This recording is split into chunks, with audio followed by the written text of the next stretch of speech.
반갑습니다. 2월 5일 주일 큐티 스케치 시간입니다. 오늘 본문은 사무엘상 8장 1절로 9절까지의 말씀입니다. 오늘 본문은 이렇게 시작합니다. 사무엘이 늙음에 그의 아들들을 이스라엘 사사로 삼으니 장자의 이름은 요엘이요 차자의 이름은 아비아라. 그들이 브엘세바에서 사사가 되니라. 오늘 본문은 사무엘, 영적인 지도자, 새로운 시대를 열었던 영적인 거장이라고 할 수 있는 이 사무엘이 나이가 들었고 늙어서 이제 그의 아들들이 사사가 되었다. 이런 이야기로 시작됩니다. 그런데 아들들이 사사가 되었는데 결과가 안 좋아요. 그게 3절에 나오는데 3절에 그의 아들들이 자기 아버지의 행위를 따르지 아니하고 행위를 따르지 않았어요. 아버지처럼 살지 않았다는 겁니다. 아버지하고 반대로 살았다. 이익을 따라 뇌물을 받고 판결을 굽게 하니라. 이익을 따라 자기의 이익을 위해서 판결을 굽게 했어요. 뇌물을 받고. 참 가슴 아픈 이야기입니다. 엘리 제사장의 아들들이 어떻게 보면 아버지하고는 다른 모습, 참 두 가지 큰 죄를 저질렀죠. 성전에서 성전을 섬기는 여인들과 동침을 하고 또 가져온 재물들을 사람들이 가져온 재물들은 임의대로 자기가 먹고 취하고 굉장히 악한 범죄죠. 악한 범죄. 성전에서 그런 일이 자행되었다는 것입니다. 참 가슴 아픈 그런 시간이었지만 그래도 사무엘이 새로운 시대에 새로운 리더로 등장했는데 그 시대는 참 평안했어요. 근데 그의 아들들이 문제입니다. 참 누구나 자식 교육에 대해서 확신할 수 없어요. 사무엘은 그래도 하나님이 자식에 대한 이야기를 꾸중하진 않았어요. 제 자식에 대해서. 엘리는 꾸중을 받았거든. 하나님 앞에 왜 너의 자녀들을 그냥 내비두느냐 이런 이제 꾸중을 들은 것이나 마찬가지인데 그래서 엘리 제사장에게 책임을 많이 묻는 그런 본문으로 사무엘상 초반에 그렇게 진행이 돼요. 근데 이제 사무엘은 그런 부분은 없어요. 그러나 그럼에도 불구하고 아들들이 엘리 제사장의 아들들과 별 다름이 없습니다. 엘리도 나이가 들기 전까지는 영적인 감각이 떨어지기 전까지는 나름대로 잘 수행했던 것 같아요. 그런데 이제 그의 말년이 좋지 않았고 물론 사무엘은 그의 말년이 좋지 않았다 말할 수는 없어요. 하나님 앞에 끝까지 죽을 때까지 성실하게 잘 사역을 감당했던 것 같아요. 그런데 아들들은 그렇지 않아요. 우리 아들들에 대해서 물론 어머니의 기도, 아버지의 기도, 이 자식을 위하여 참 기도하지만 참 우리 마음대로 그것이 되는 건 아닌 것 같아요. 그렇다고 해서 우리가 우리 손을 벗어났어. 우리가 할 수 없어. 라고 포기해서는 안 돼요. 어떻게 보면 자식의 신앙의 문제는 부모의 책임입니다, 사실. 아마 사무엘도 그런 통감을 했을 거예요. 어쩌면 사사감이 아닌데도 사사로 세우는 그런 어떤 영적인 둔감이 있었을 수도 있어요. 아니면 사사로 세워서 이 아들이 사사 자리에서 똑바로 하기를 원했을 수도 있어요. 근데 결과적으로는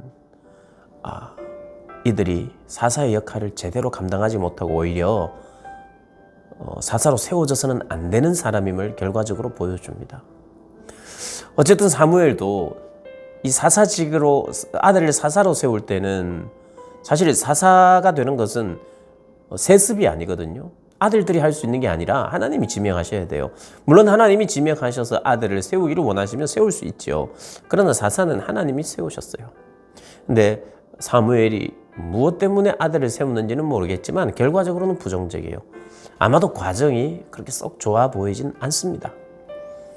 어쨌든 결과가 이렇게 되자 4절에 보니 이스라엘 장로 모든 장로가 모여 라마에 있는 사무엘에게 나아가 그에게 이르되 보소서 당신은 늙었습니다. 그리고 당신의 아들들은 당신의 행위를 따르지 아니합니다. 다른 나라처럼 우리에게도 왕을 세워 주십시오. 그러니까 이런 말입니다. 참 우리의 지도자라고 할 수 있는 지도자 카리스마가 있는 지도자인 사무엘 당신은 늙었고 당신의 아들들은 지도자로서 자격이 없습니다. 이 말을 하는 거예요. 그러니 사무엘이 그 이야기를 들으니 아들들에 대한 괘씸함도 있을 것이고 아들들이 그렇게 한다는 것을 알았을 거예요. 너무 안타까운 이야기이기도 하고. 근데 이제 왕을 요구하는 거예요. 왕을 왜 요구했을까요, 사람들이?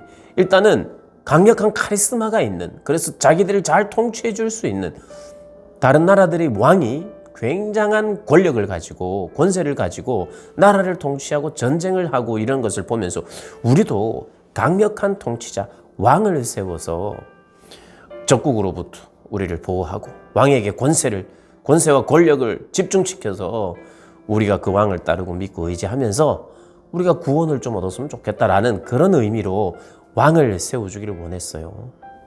그러니 그들에게는 어느 정도 이해가 갈 수도 있어요. 그들의 마음. 이게 보니까 사무엘을 의지했는데 사무엘은 지금 늙었고 그의 아들들이 사사로 지도자로 세워졌는데 탐탁치 않고 이미 판결을 굽게 하는 카리스마도 없고 영성도 없는, 그래서 지도자가 필요합니다.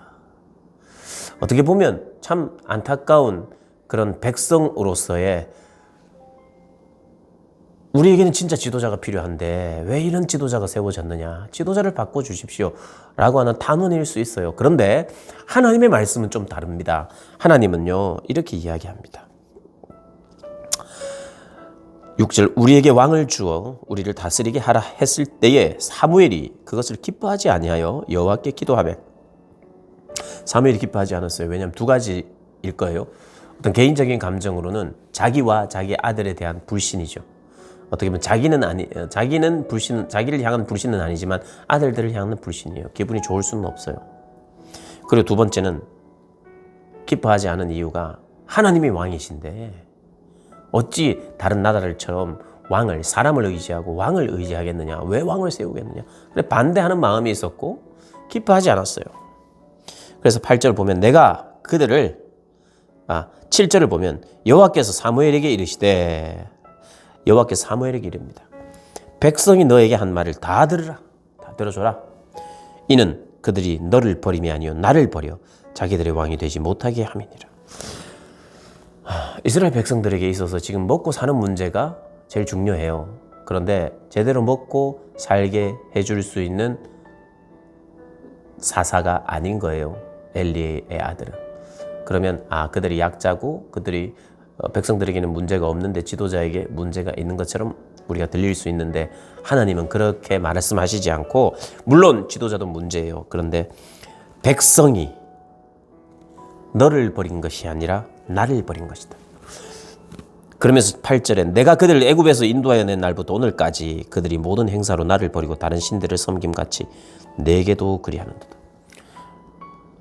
이스라엘 백성이 원래 그랬다는 거예요. 하나님이 애굽에서 나올 때부터 그랬다는 거예요. 그건 못 버리고 있다는 거예요. 다른 신을 섬기고 나를 버리고자 하는 그 마음을 못 버린다는 거예요. 물론 사무엘 시대가 평안했다 그랬습니다. 사무엘은 회개 운동을 하러 다녔어요. 사무엘은 백성들을 돌이키는 일을 했어요. 그럼에도 불구하고 그것 너무 기뻐하고 하나님 좋아하시는 것이고 제대로 된 지도자가 세워진 게 맞아요. 그러나 하나님은 그러는 가운데서도 백성들은 늘 나를 버리려 했다는 거죠. 하나님의 이 두 가지의 마음이 있을 수밖에 없어요. 하나는 회개하여 돌아오는 그때그때만 하나님 기쁘고 새롭게 하는 은혜와 기회를 주시지만 여전히 그들 안에 변하지 않는, 또다시 엎드리고 또다시 엎드리는 이 거역의 본성, 그것이 애굽 출애굽 때도 있었다. 그 전에도 있었다. 그렇게 하면서 또 나를 버리려 하는 것이다. 너를 버린 것이 아니다. 오히려 사무엘을 꾸중하지는 않고 사무엘을 위로해요. 하나님이 너를 버린 것이 아니라 나를 버린 것이다. 그래서 그들이 스스로 깨닫게 되어야 된다. 왕을 허락해라. 그리고 9절에 그들의 말을 듣되 너는 그들에게 엄히 경고하고 그들을 다스릴 왕의 제도를 가르치라. 왕의 제도가 이제 나옵니다. 여러 가지로 바쳐야 돼요. 자기 딸들도 바쳐야 되고 곡물도 많이 바쳐야 되고 그럼에도 불구하고 왕을 너희들이 원했으니 왕을 세우겠다 하면서 하나님이 이런 면입니다. 이스라엘 백성들을 포기한 것은 아니에요. 그러나 때로는 하나님이 늘 그냥 말리는 것이 아니라 때로는 그래 네가 경험해봐야 제대로 깨달으니 내가 허락하겠다. 이것은 기뻐서 좋아서 허락하시는 것이 아니라 왕정제도를 하나님께서 기뻐서 좋아서 한 건 아니에요. 왕을 세웠을 때 왕의 압제가 있을 때 너희들이 얼마나 고통스러운지를 너희들이 스스로 깨달아야 된다. 내가 왕인데 어찌 인간의 왕을 구하느냐. 하나님 그 마음과 함께 그러나 그럼에도 불구하고 왕조 시대를 통해서 하나님 다윗 왕과 같은 참된 메시아가 올 것을 또 보여주기 위해서 그 왕정 제도를 사용하십니다. 이 놀라운 하나님의 방법이 여기 있긴 있어요. 그런데 그 시작과 그 동기는 하나님이 기뻐하시지 않았어요. 참 오늘 우리가 묵상할 포인트는 두 가지라고 볼 수 있겠어요. 하나는 사람이 참 눈에 보이는 다른 나라들처럼 다른 나라를 봤을 거 아닙니까? 이스라엘 백성들. 왕이 있으니까 뭔가 든든해 보였죠. 보이는 대로 듣는 대로 세상의 방법대로 하려는 우리의 참 거역의 본성. 이것을 하나님 앞에 겸손하게 늘 내려놔야 된다는 것 첫 번째 우리가 기억해야 되고요. 두 번째는 사무엘이 늙음에 그의 아들들을 사사로 세운 것이나 그의 아들들이 아버지와는 정반대의 길을 가는 것을 보면서 그 누구도 장담할 수 없이 겸손해야 한다는 것. 그러나 자녀들을 포기하지 않아야 된다는 것. 다음 세대의 이 신앙이 내가 좋다고 그냥 저절로 넘어가는 것이 아니라 참 누구도 장담할 수 없어서 겸손하게 하나님이 우리 자녀들이나 우리 가족들에게 참 귀하고 아름다운 신앙을 주셨다면 정말 더 많이 감사하고 하나님 앞에 헌신하며 사는 것. 이것이 하나님이 허락하신 복에 대한 응답이겠죠. 겸손하게 감사하며 살아가는 것. 그렇게 하루하루 살아가시는 저와 여러분 되시길 주님의 이름으로 축복합니다.